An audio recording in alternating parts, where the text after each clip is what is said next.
এই so welcome guys. তো লোকের ভিডিও ছাড়া এবার নিজেদের ভিডিও বানানোর পালা। তো আজকে আমরা বানাচ্ছি একটা নতুন রেসিপি, যেখানে আমি নিয়েছি রেড কাওয়ের পনির, যেটা হচ্ছে 2 পিস। প্রথমে এই পনিরটাকে ছিঁড়ে দেখা যাক। এবার কি বানাচ্ছি আর কেন বানাচ্ছি বানাতে বানাতে কথা হবে, চলো। তো প্রথমে আগে ছিঁড়ে নিই। সব ফুড ব্লগার তো এমনি সবার ভিডিও বানায়, এইখান থেকে ঝরে ঝরে পড়ছে, এই হচ্ছে পরোটা, এই পরোটা। আমি বানাতেও পারি আর খাওয়াতেও পারি, ওদের থেকে সব অনেক ডিফারেন্ট। তো এই দেখো পনির 1 পিস, আর এখান থেকে এটা ছেড়ে দিলাম। এখানে 2 পিস পনির নিয়ে নিয়েছি। এবার কি করার পালা সেটা দেখাচ্ছি একটু পরে। এবার মশলা রেডি করার জন্য আমাদের কিছু কিছু জিনিস লাগবে। সেটা হচ্ছে আমি নিয়ে নিয়েছি মাদার ডায়েরি ক্লাসিক দুধ। সরি, এটা দুধ না ভাই, এটা দই। সরি, গাঢ় দই। বেশি নেবো না, জলটা ছেঁকেই নেবো। এভারেস্টের তন্দুরি চিকেন মশলা। তোমরা না চাইলে যে কোনো একটা মশলা দিয়ে, বাড়িতে যা মশলা আছে সেটা দিয়ে বানানো যায়। খাবার বানানো নিয়ে কথা, বানাবে আর খাওয়াবে, ভালো খারাপে গুলি মেরেছে।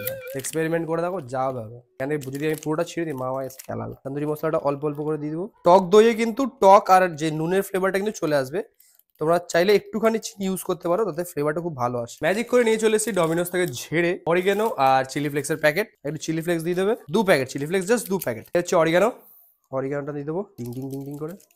আর এখানে একটু হালকা সরষের তেল দিলে ফ্লেভার ভালো লাগে। সরষের তেল আছে বাড়িতে আমাদের। কমফোর্টের কৌটোতে আমাদের কিন্তু সরষের তেল থাকে। তোমরা ভাববে না কমফোর্ট খাচ্ছে, মরবো না কিন্তু।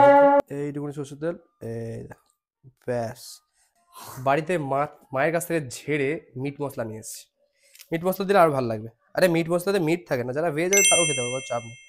মশলারই ইনগ্রিডিয়েন্টস থাকে, কিছু একটা থাকে হয়তো, জানি না ভাই, দেখে নেবে পরে। একটুখানি চিনি দিয়ে দেবে যাতে ফ্লেভারটা ভালো আসে। অনেকে এখানে আপত্তি করতে পারে, যারা বড় বড় সেফ আছে। সেফ তুই তোমার হোটেলে ভাই, আমার কাছে আমার যেটা ইচ্ছা আমি সেটাই খাবো, তুই কিছু বলার কিছু পারবি? তো সেফ রণবীর বড়ার গ্রিন চাটনিটা এনেছিলাম যে টিক্কা দিয়ে খাওয়ার জন্য, বাট টিক্কাতেও আমরা একটু দিয়ে দিই। এটা আমার এক্সপেরিমেন্টাল খাবার, এরকম করে ট্রাই করে দেখো কেরম লাগে, তারপর জানি। আমি খেয়ে জানাবো কিন্তু। একটুখানি মির্চ মশলা, কালারটা আসবে ভালো।